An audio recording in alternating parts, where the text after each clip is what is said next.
Dear one-of-a-kind every woman, bearer of the most unique gifts and the most everyday brilliance, you are regular, normal, and you belong here, with everyone, with all of your totally unique and stunning strengths, strange and sometimes boring struggles, and your generous gifts.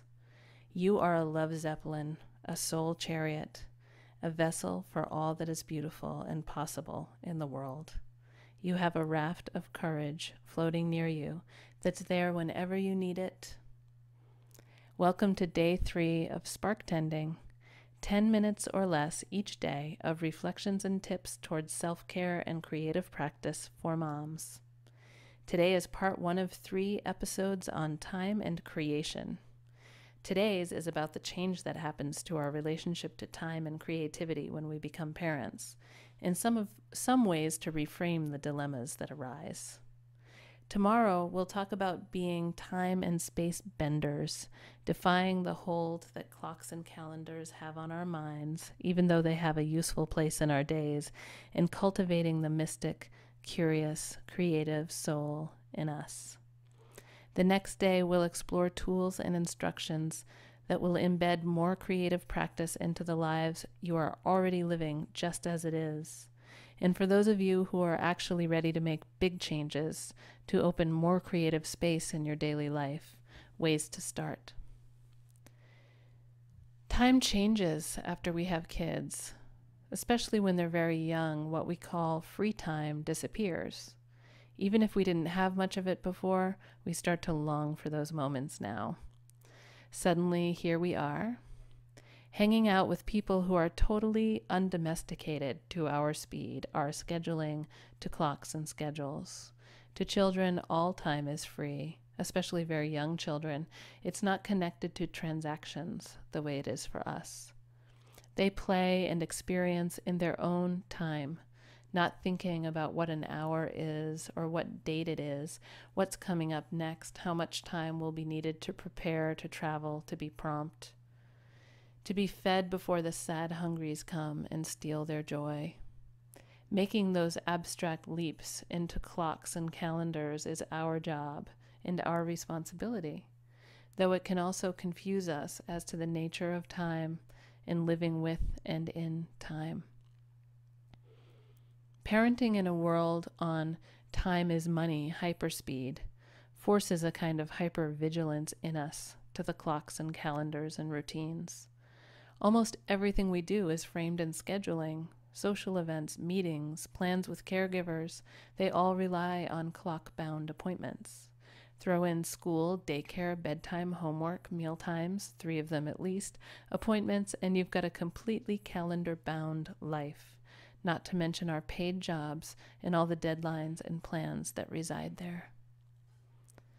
When we think about building in a more creative practice, our immediate action is to look at the calendar for an answer, and then to pencil out little boxes within the rigid patterns of lines that we say is the form of our life.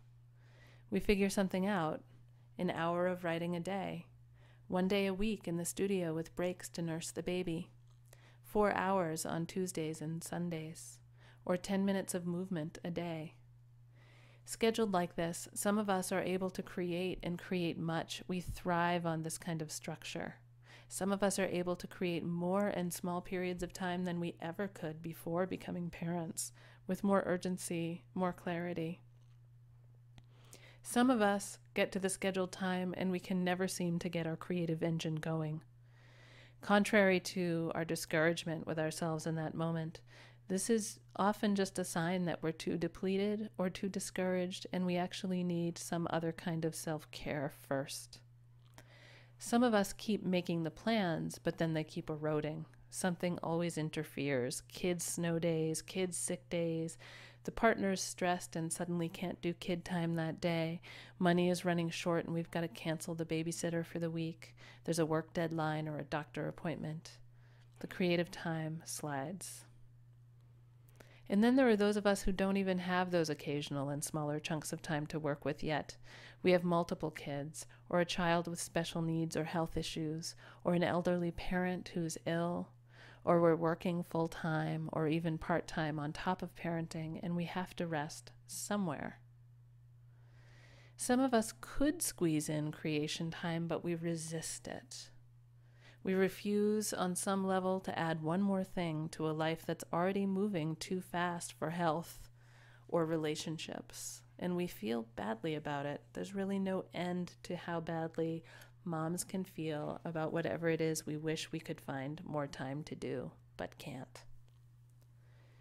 So what to do about feeling that there's not enough time in your life for creation? I have one offering for you for today. Tomorrow we'll talk strategies and tools, but today I'll start with some perspective.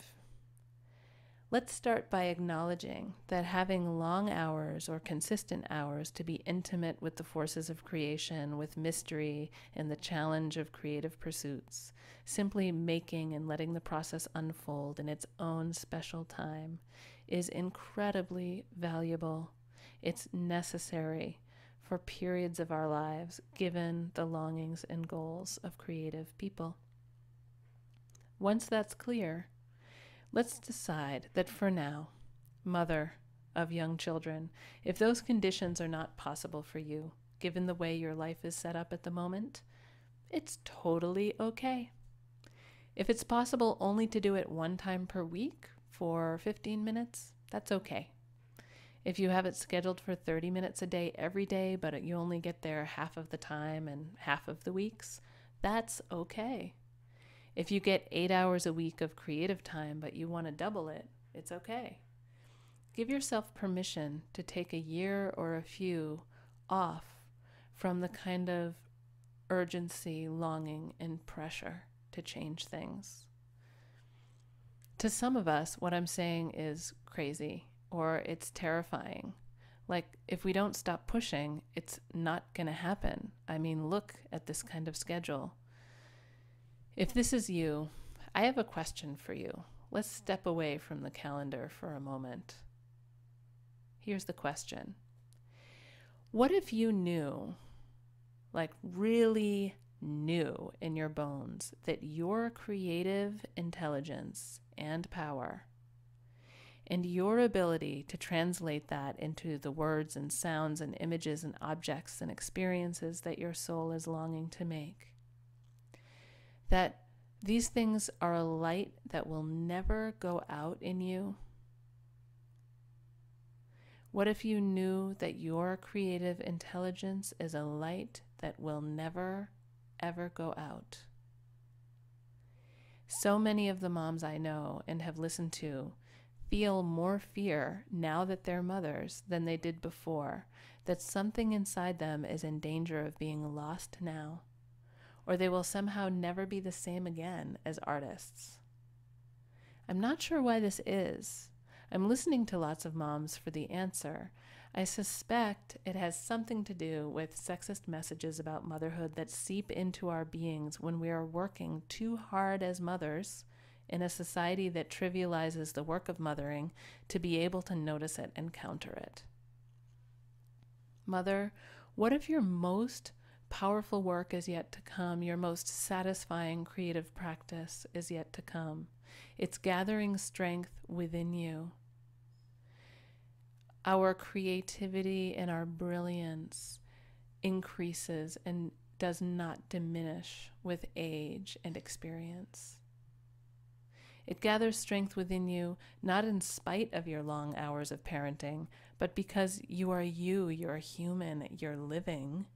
And the parenting, like everything else in your life, feeds you, whether you're resenting it, bored by it, loving it, inspired by it, feeling depleted by it, or all of the above. Your creative fire is a light that never goes out. It's really yours. Think back to any time in your life when you produced something that you loved, or you felt creative inspiration lift you like a wave for a week or a year or even just one moment. That wasn't a fluke. There's a myth that says that inspiration's something that comes from the outside of you. It visits you every once in a while if you're lucky, if you earn it, if you deserve it. if you're smart enough or disciplined enough, if you are the type of person that it wants.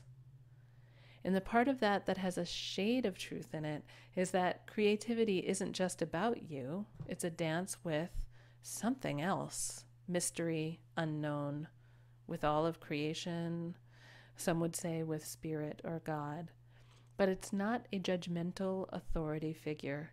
Inspiration's door is always open. The welcome mat is always out.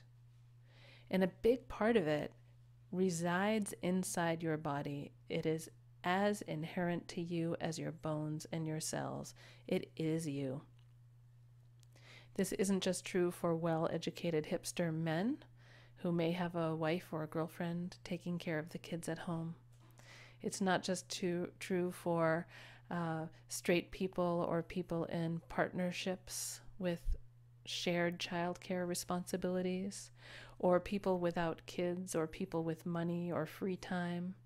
It's true for you, for mothers and parents and people with multiple jobs and responsibilities. It's as true for any of us who feel invisible and ignored as it is for those who are being held up as icons of culture. And there are ways to build the creative fire and develop your artistry during the years of intense parenting. And some of them don't require you to revisit your calendar with an eraser and sweat on your brow. We'll get into that tomorrow. But for today, I'm asking you to welcome yourself just as you are into this day. To know that wherever you are in relation to creative practice is really, truly okay. If you want more, you get to and you have to move towards that. But without fear, your creative fire is permanent, lifelong, unstoppable, unshakable.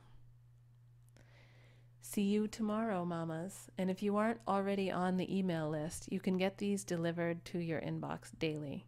Sign up at amywalsh.net/spark.